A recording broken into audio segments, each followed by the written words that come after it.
Коомдук ишмер Жогорку Кеңештин 2 жолку депутаты Надира Нарматова убактылуу өкмөттүн мүчөлөрү бардыгың Бакиевдин кадрысыңар, үзөңгүлөш болуп бирге иштеп доор сүргөнсүңөр деген сын пикирин билдирди. 2010-жылы төңкөрүш жасап мамлекетти талкалап бүлүндүрүп, ушул акыбалга алып келген убактылуу өкмөттүн мүчөлөрү кулагыңарга күмүш сырга.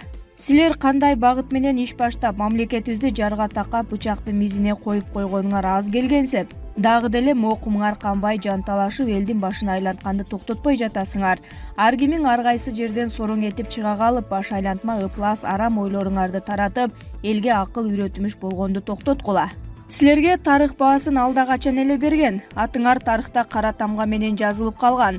Талкалагыч, бүлүндүргүч, бузуку, мамлекетти карызга батырган адам катары тарыхта каласыңар. Азыр эл силер ойлогондой эмес. Арадан 10 жыл өттү. Эл өзгөрдү. Өзгөчө карапайым калктын ар биринин өзүнчө көз карашы, пикири бар. Кимдин ким экендигин аңдап алышкан. Өзүңөрдүн башыңардагы тоодой күнөөнү көргүңөр келбей, башкалардын күнөөнү издегенди токтоткула. Кыргыз элине тынчтык керек. Корккон мурун буш көтөрөт болуп, ар кимге жала жаап, алардан айып издегениңерди токтоткула. Абийириңер менен тынч отуруп, башкаларга мүмкүнчүлүк бергиле. Буга чейин тынчыкма кыргызымдын жигиттерине жала жаап, соттоп камагансыңар. Дагы эле болсо аларга тоскоолдук кылып, бут тосуп талкалаганга аракетиңер көч. Учурда улуттук лидер боло турган кыргыздын мыкты жигитин таба албай, эл түйшөлүп турат. Ушундай учурдан да пайдаланып, айла кеткенде өзүңөр каржыланып келген батыштын пикирин эгемендүү кыргыз мамлекетинин ичине таасир эттиребиз деген арам оюңарды баштадыңар. Бул жеткен бузукулук. Бир ай убакыт калды. Эл акылга алчап өз тандоосун жасайт буйруса. Андыктан убактылуу өкмөттүн айрым мүчөлөрүнүн акыл насаатына эл муктаж эмес. Себеби силер каалагандай 10 жыл чалчактап элдин башын айландырдыңар. Ушул жыл аралыгында кана мамлекетти өнүктүрүп, өстүрүп, жыргатып жибергениңер. Тескерисинче өлкөнү карызга батырып, итке мингиздиңер. Ушундай ишиңер үчүн күнөөңөрдү мойнуңарга алып, элден кечирим сурашыңар керек эле. Анткендин ордуна кайра күнөөнү башка жактан издеп жатасыңар. 10 жыл мурун бийликтен кетип, саясаттан алда качан эле алыстап, өз жашоосун бөтөн эл, бөтөн жерде жүргүзүп жаткан Курманбек Бакиевди эмне күнөө? Күнөө силерде. Убактылуу өкмөттүн мүчөлөрү, эмне силердин колу бутуңарды Бакиев байлап койду беле? Бардык бийлик силердин колуңарда болду. Убактылуу өкмөттүн мүчөлөрү, бардыгың Бакиевдин кадрысыңар. Үзөңгүлөш болуп бирге иштешкенсиңер, доор сүргөнсүңөр. Бириң премьер, бириң тышкы иштер министри, бириң спикер болгонсуңар. Орден, медалдарды алгансыңар. Ушул үчүн Бакиевге ыраазычылык билдиришиңер керек.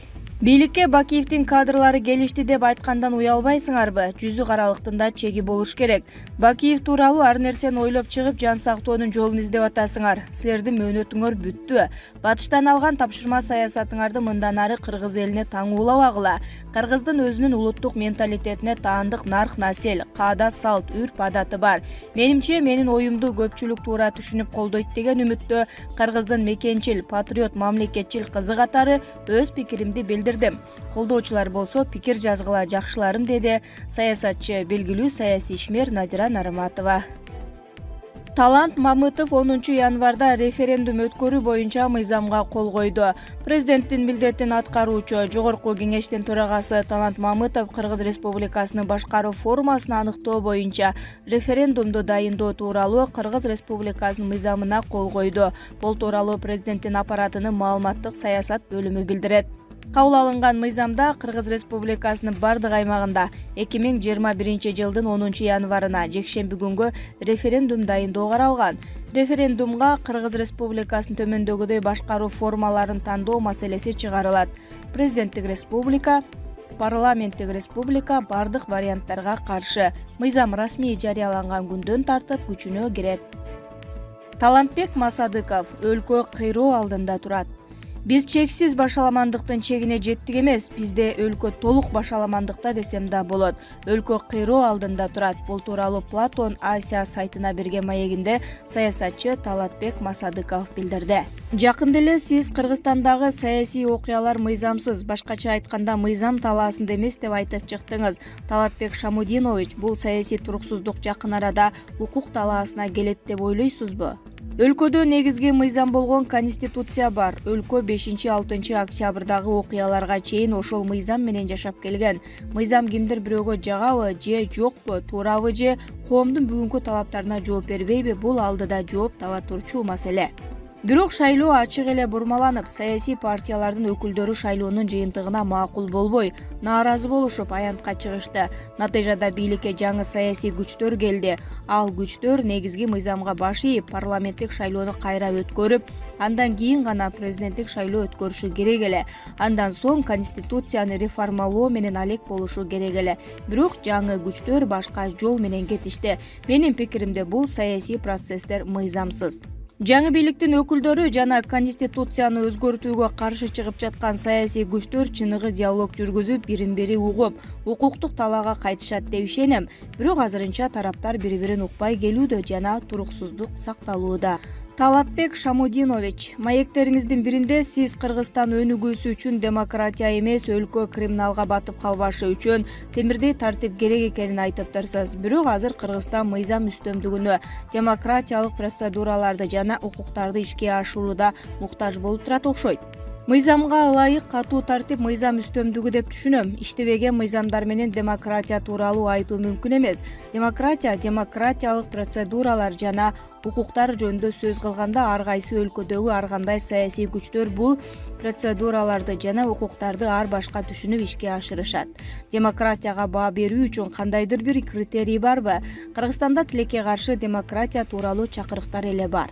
Биздеги болгон жападан жалгыз демократия бул сөз эркиндиги болсо керек. Ал эми башка жактарда коомубуздун жашоосунун башка тармактарында болсо башаламандык, анархия. Талатбек Шамудинович, айрым серепчилер Кыргызстан кыйроо алдында экенин жана чексиз башаламандыкка батып бара жатканын айтышууда. Сиз бул пикирге кошуласызбы же бүгүнкү кыйынчылыктарды жеңип чыгуу үчүн өлкөдө кандайдыр бир мүмкүнчүлүктөр бар деп ойлойсуз? Биз чексиз башаламандыктын чегине жеттик эмес, бизде өлкө толук башаламандыкта десем да болот. Өлкө кыйроо алдында турат. Ошол эле учурда элибиз бүгүнкү кыйынчылыктарды жеңе алат деп ишенем. Ушул жайда өлкөдө коронавирус күчөп турганда өкмөт өзүнүн жөндөмсүздүгүн жана компетенттүү эместигин көрсөттү. Ал эми катардагы кыргызстандыктар өкмөттүн жардамысыз эле өздөрү уюшуп бири-бирине жардам бере алышты. Мындай мисалдар өлкөдө чоң үмүттү жаратат. Бир катар саясатчылар Кыргызстан эч качан Борбор Азиядагы демократия аралчасы болбогонун жана биздеги революциялардын баары мамлекеттин төңкөрүш экенин, себеби андан соң бийлик кайрадан эле авторитардык режимге өтүп келгенин айтышууда. Бирок балким бул саясий процесстер демократиялык плюрализмдин, жарандардын саясатка катышуусунун башталышы болуп жүрбөсүн. Менимче Советтер Союзу кулагандан кийин 5-7 жылдан соң биринчи президент Аскар Акаевдин убагында Борбордук Азиядагы биринчи демократиялык процесстер дал ушул Кыргызстанда башталган. Ошондо биз Кыргызстан демократия аралчасы деп сыймыктанып айтчубуз, бирок тилекке каршы бул демократиялык реформалар аягына чыккан жок жана тескери процесс кетти. 2005, 2010, 2020 жылдардагы окуяларды кимдир бирөө революция, кимдир бирөө жөн гана төңкөрүш деп атап жүрөт. Бирок биз аны кандай атабайлы, анын натыйжасында биздин жарандык коомдун көзү ачылды жана биздин эл өлкөнүн ар бир бурчунан мурдагыдай жашоону каалабай турганын ачык айтып чыгышты. Бул жакшы жана керектүү процесс. Менимче биздин коомдо демократиялык саясий баалуулуктар кеңири жайылып жатат. Муну октябрдагы окуяларда далилдеди. Мисалы, жарандар биригип кошундарды түзүп, бишкектиктердин тынчтыгын өз ыктыярлары менен коргоп жатышты. Талатбек Шамудинович, бул көрүнүштөр тууралуу эмне деп ойлойсуз? Бул жарандык коомдун калыптанганы, жөнөкөй кыргызстандыктардын жогорку деңгээлдеги ой жүгүртүүсүн жана акылмандыгын далилдеп турат. Албетте мындай көрүнүштөр шаардык жарандарда көбүрөөк байкалды. Себеби шаардыктардын билим деңгээли жана алардын саясий активдүүлүгү айылдыктарга салыштырмалуу дайыма жогору болуп келген. Булак Азия News. Элназар Тимирканов. Кыргызстандын саясатында саясатчылардын тажрыйбасында бир гана жалганчылык, уурулук, элдин башын айлантуучулук бар. Кыргызстандын саясатында жакшы иш тажрыйба болушу дагы мүмкүн эмес. Эгер болсо эмдигиче өнүкмөкпүз, демек тажрыйбасы жок деп жаштарды кемсинтүү болбогон сөз. Саакашвили президент болуп шайланганда 37 жашта болчу. Грузияны болуп көрбөгөндөй өнүктүрдү. Өлүп калган экономиканы тирилтти. Гос машинаны 100% люстрация кылды. Эң күчтүү криминалдык топторду токтотту. Элдин жашоосун жакшыртты. Бажы кызматындагы, салык кызматындагы коррупцияны 100% жойду. Бактыбек Калмаматов 36 жашта. Калмаматов менен Саакашвилинин окшоштук жактары абдан көп. Экөө тең эмоционалдуу адамдар. Экөө тең мурда бир дагы коррупциялык иштерге аралашкан эмес. Эң кызыктуусу Бактыбек Калмаматов 2021 жылы январь айында 37-ге чыгат, Кудай буйруса, деп жазат ал.